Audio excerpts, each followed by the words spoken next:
Hello everybody, welcome to GT Planet and welcome to another video here on our channel. Welcome to update 1.62. I'm going to be driving the cars today. I'm Chaz Draycott, by the way, lead video producer for GT Planet. You know that by now though. I'm going to be driving the new cars today that have arrived in the game, and one of the first ones that I want to jump into you can find in the used car section over here. There is quite an iconic machine, the Renault Avantime 3-litre V6 24-valve version of this car, made semi-famous by the guys at Top Gear a few years ago when they tried to turn it into a track monster.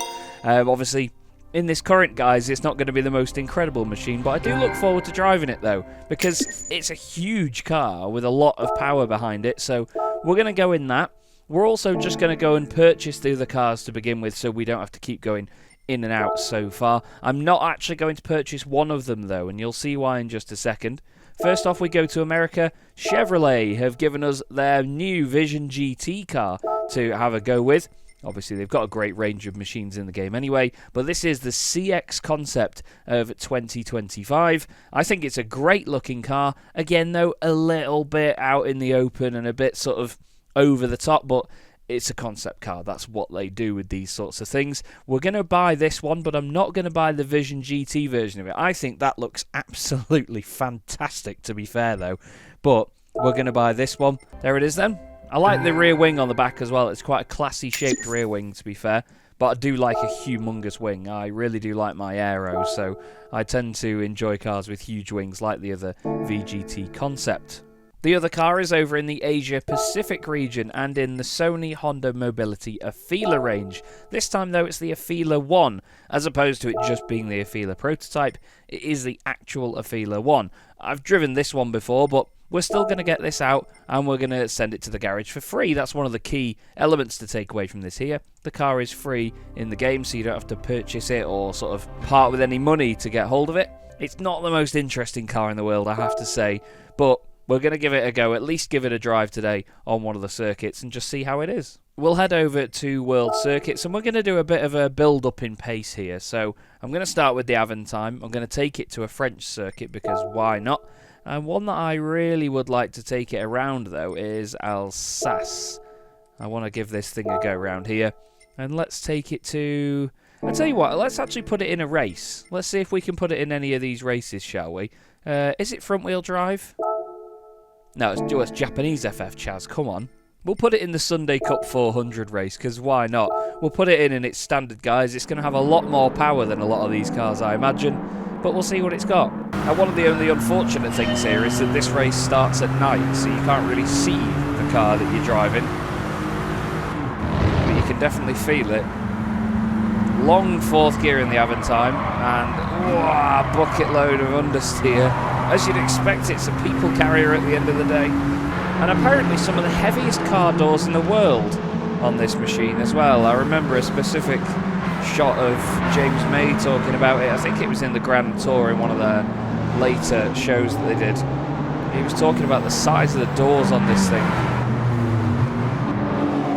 Over the crest of the hill we go, a bit of wheel spin there. Now obviously because it has a 3-litre V6 in the front, it doesn't necessarily mean it's rapid, because it's a hugely heavy car. But it is making light work of some of the slower cars in this field anyway. Oh god, it's not making light work of that. It really doesn't like to rotate on the brakes at all. Some of the cars in Gran Turismo you can get away with a bit of on the brakes rotation, but in this thing, no. It's obviously got the power to get up to 90 miles an hour quite sharpish. It would definitely surpass 100 miles an hour. But it's just not got... Yeah, I mean, that poor Clio just had to have me lean on it there because of the understeer. Oh, I was so worried I was going to hit that wall there.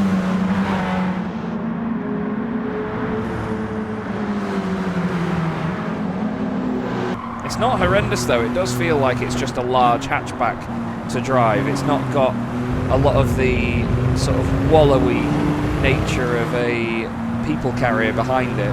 Sorry, I'm trying to piece together the words here to describe how this feels, because you can tell it's a bigger car, I think just based on the height of where the camera is, but also the initial turning or lack of and it's obviously not great on the brakes either because there's so much more weight pushing it forward.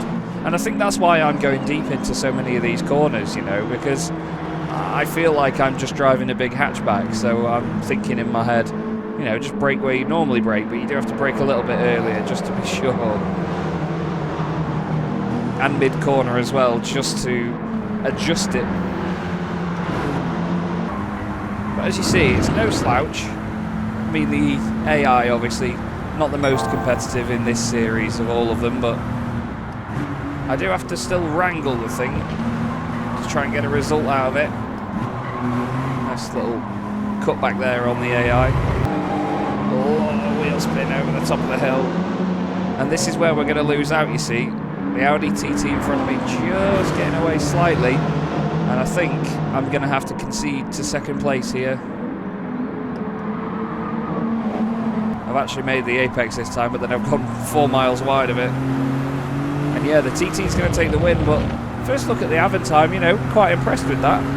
It'd be funny to see if you can make some Top Gear-like adjustments to it and turn it into a more competitive machine. And then again, you look at it there next to the Megane RS and the 208, it doesn't look that much taller than them, does it? Let's move on to the next car though for now, shall we? We're going to head to Japan, and we are going to go to, let's go to Kyoto Driving Park. I do like this place, and we're going to change over to the Afeela 1. Let's try and find it in the list, shall we? I can't remember. There it is. I couldn't remember what sort of performance it was, so how far down it was. Is it four-wheel drive? It is four-wheel drive. We've got the Japanese four-wheel drive challenge, so that's 600. It's 530 points. Let's give it a go here. I'll start racing these things because why not? You know, it puts them up against other cars. Maybe a little bit more interesting to look at rather than just the car driving around on its own. Let's see what we can do with this thing, shall we? It doesn't give you a horsepower figure or anything like that. There's no confirmed figures in the game for this car. Not even a confirmed weight either. But we'll see whether we can scrape a result out of this strange machine. Then again, I say strange. In this day and age, it's not weird to have a four-wheel drive electric car. I'll tell you what, it handles a lot more potently than I expected. Wow. It handles a lot more potently than I expected. Obviously it has the usual crazy amount of electric car torque, and I mean, its stability is very impressive actually. I don't remember exactly what it was like driving the Afeela prototype, but wow, this feels great. Just under 130 mile an hour before I'm stupid enough to brake that late. I was going deep, but the car recovers really well. I'm not even having to put full lock on to get it to go around here. This thing is fast.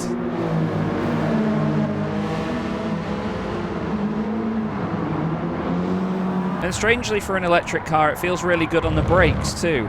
A lot of the time, because of the additional weight of an electric car, it just feels like it takes forever to brake. I mean, look at the Ioniq.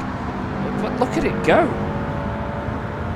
Sure, it's probably got a few hundred horsepower more than the likes of a Subaru Impreza, but it's the ease of which it just goes past everything. And again, the stability, the lack of understeer, it's very impressive. Brakes away a little bit on the brakes if you turn in at the same time, and it does take a bit to recover on moments like that, but it's not horrendous.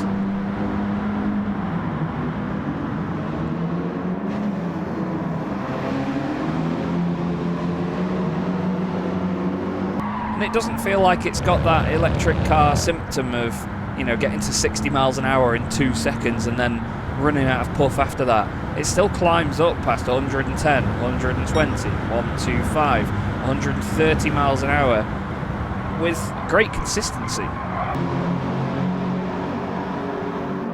And again, you can sort of dance with it on the throttle mid-corner to adjust it where you need to. Obviously, as we get to some of the quicker cars in the field here, we're not able to do as much as them, but look at it, round the outside of a Skyline like it's not there. Now we're going to switch back on this Evo. I'm going to run wide and hit a wall if I'm not careful. As the Evo changes up, it's not got the legs. There's the Impreza 22B at the front of the pack. Let's see how well we can get past them. Look, he's needing to brake halfway around the corner. I just lifted a little bit to get the front end in. There's the pace advantage down the hill. Braking around the same point as the Impreza, and look, similar performance on the brakes. I wasn't even, stamping on them there to try and get it to stop desperately. It's just this phase here, look, when it gets up to 90 miles an hour, starts to level out with the Impreza. But this is impressive, I have to say. I didn't want to be impressed by an electric car. I, like many of you, don't really want them to take over as such. But I do appreciate the fact that they work and the fact that they have these crazy characteristics. What is considered a normal electric road car will leave most things at the lights, even supercars. But I'm thoroughly impressed by this, Thoroughly impressed. Very easy to drive. I don't worry about that disconnect of, not hearing any revs or attributing that to what speed the car is doing. Just feels really easy to drive. And quick, straight out of the box as well on sports hards. Very good stuff from the Afeela. Okay, now we've got those two more sedate cars out of the way. It's time to move on to something a little bit more spicy. And that means heading over to the Americas region. And let's go to... I think it's only right that we go to Daytona, isn't it, to be honest with you. Let's go to Daytona, change car, and we'll go into the CX Concept. As you see, 2,145 horsepower. There is no car above that in my list other than the SRT Tomahawk that has that much power. It's incredible, the amount of power from this thing. It is an EV, though, from Chevrolet, so it's not got the, humongous V8 that you'd expect them to put in something like this. I'm very, very intrigued to see what this will do here. It is 911 performance points. I think you can enter this no matter what and just see what it does against these American Clubman Cup cars. So it's the usual mix of Corvettes, Vipers and all sorts here. There's even a Tesla thrown in as well. Oh. It was spinning the rears up something rotten then. Okay, so you're right on the bonnet of this car as well, which is why everything's going to feel low down and close to you. Oh. Now I run traction control in Gran Turismo 7 on 2. I tried to change down the gears then. So there is going to be a little bit of slip here, but it just goes in a straight line. Look. It just goes in a straight line. You cannot get fully on the throttle and expect this thing to go around corners. That is the caveat to having over 2,000 horsepower, you see. It is insanely quick. It is very good on the brakes, but you better be sure that you're going straight before you get on that throttle. Let's see what it's like on the banking, shall we? What speeds will we get up to here? I imagine we're going to easily surpass 200. Let's stamp on it. Oh my Christ.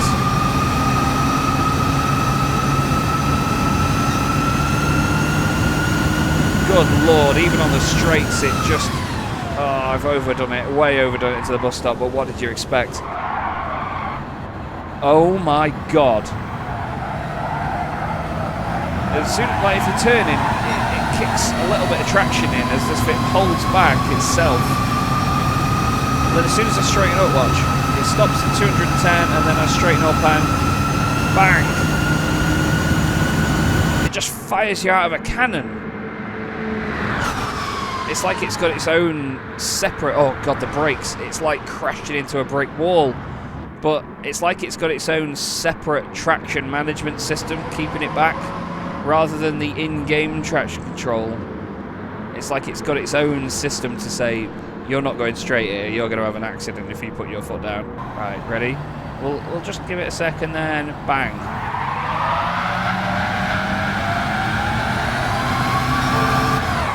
That's just a teleportation device, that is. It's ridiculous, and I know it's not... Well, I say it's not real, but I think... Don't they plan on making one? I can't remember. I can't remember if it was this or whether it's the Vision GT version that they're going to make, but this is just insane. Absolutely insane. But then again, 2,000 horsepower for electric cars, it's not out of the question. I think it was it the Chinese machine, the A-Spark Owl, or whatever it was called? That had 2,000 horsepower. The Rimac Nivera, the Nivera R I think it is, that's got over 2,000 horsepower, but look at that. The noise is insane as well, but it's often the case with electric motored cars when they get to high speed. Just look at the Hyundai Vision thing. But even then, you know, GT3 cars at Daytona are barely doing 180 miles an hour. By the time they get to the start-finish line, they just get fired out of this cannon of speed. 240 mile an hour, and it brakes. It lifts itself up. Look, 220 down to 120 in a matter of seconds. And I mean, I've not made the corner because I was being light on the brakes, but my word. But it just does not turn in any direction when you are full throttle. You have to really be cautious with what throttle you use.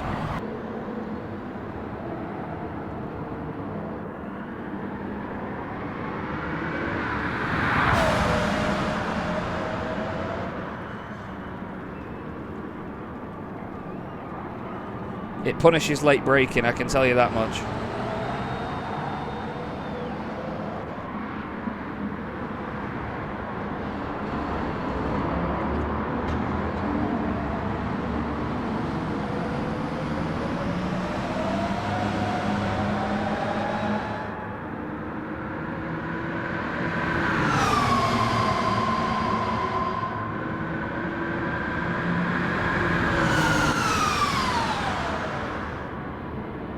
Thing is, I find myself braking early for the bus stop now. It's just mad, absolutely mad. I'm going to gun it for the final lap and see whether I can just set a ridiculous lap time. I mean, all of these lap times are going to be ridiculous. A minute and a half is fast around Daytona. But I'm going to focus and try and put a decent lap in now for this last one.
What an insane machine this is. Look at this.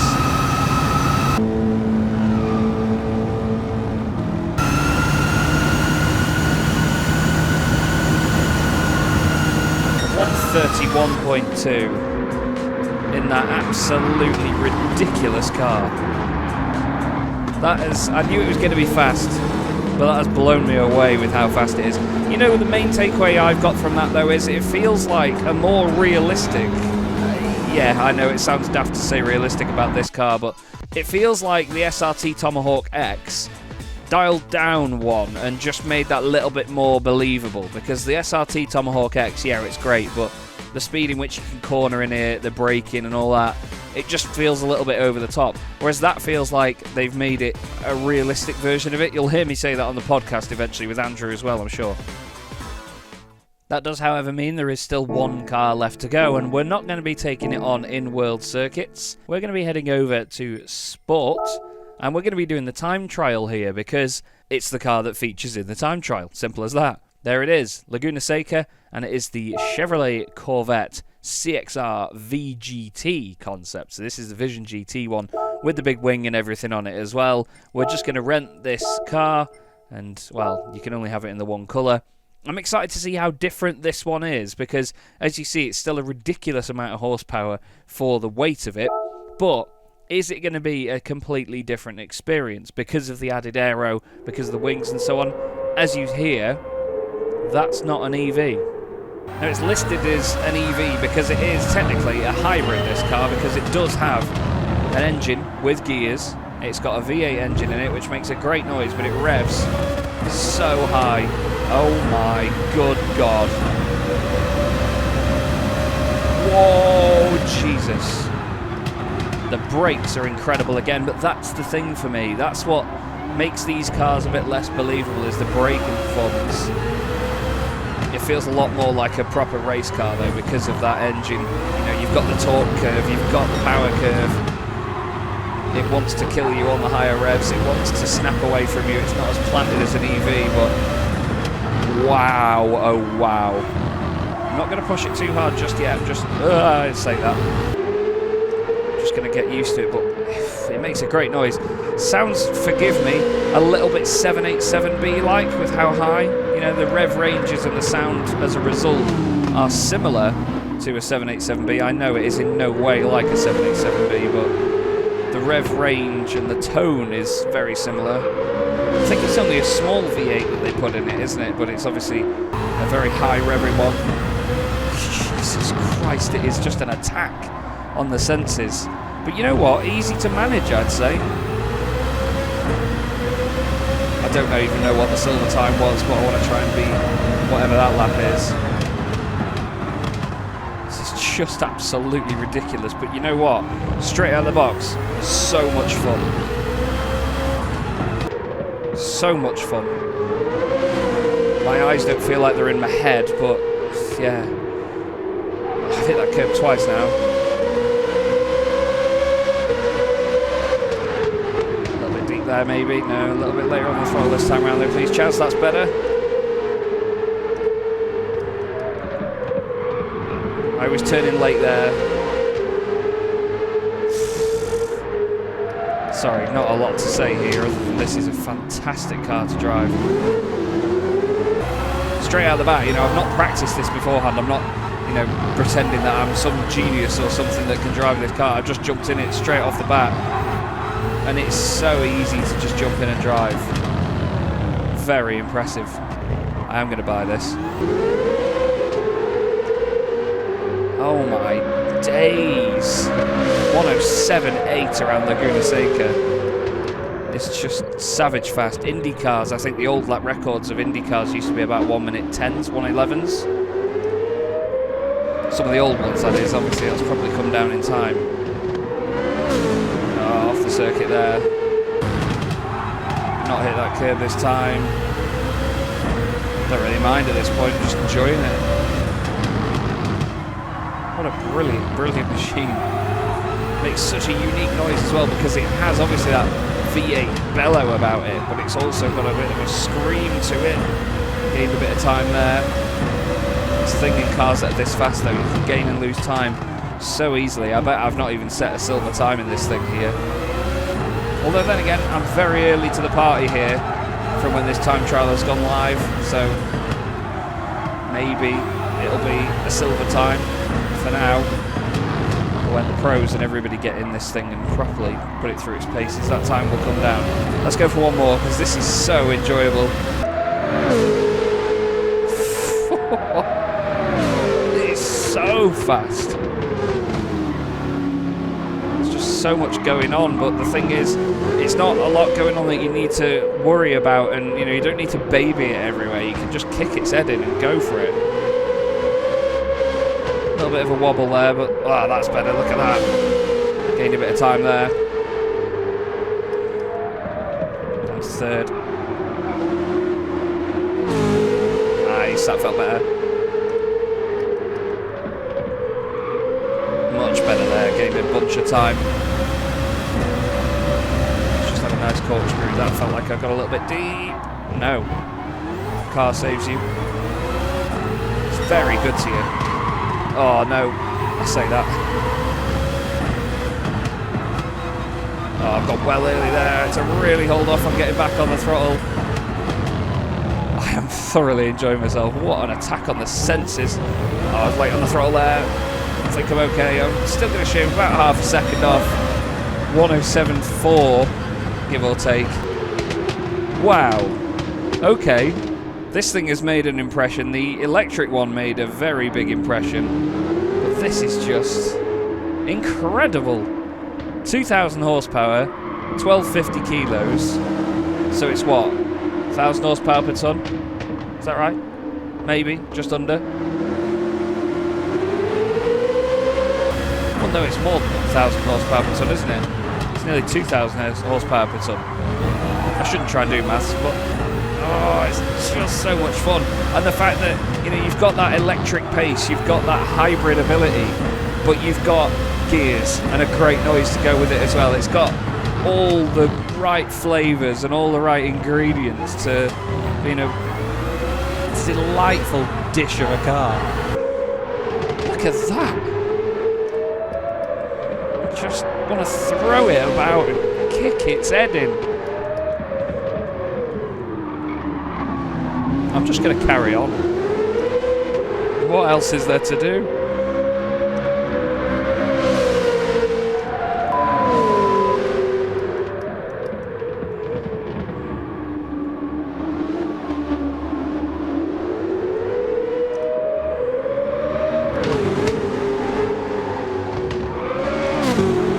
Oh no, it was always going to happen.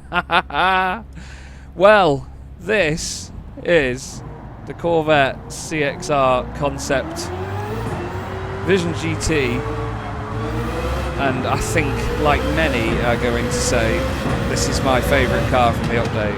100%. Absolutely incredible car. Looks fantastic, sounds fantastic, goes fantastic. Beautiful. Well, I hope you've enjoyed this little insight into the cars today. I'm just going to quickly back out, though, and check what my time trial time was and see whether I've done anything competitive of any note. Let's see. There's the driving marathon done for the day. Thank you. Oh, a nice 5-star one to go with that. Is it silver? 3.82. Not too bad at all. A 104.9 is just scary. Scary pace, but you know, that's what these pros are like in these cars. They are insanely quick. But a 108.1, I'm a good second ahead of that, so I don't think that that'll be of any worry for me anytime soon. Still, like I say, I hope you've enjoyed this look at these cars today. Let us know in the comments what you think of the new machines to come to Gran Turismo 7 in update 1.62. I know there's no tracks in this one. We'll talk about that in the podcast. But you can also head to GT Planet and discuss this on our forums with like-minded members as well. And again, thank you so much for watching. Hope you've enjoyed it, and we'll see you again soon.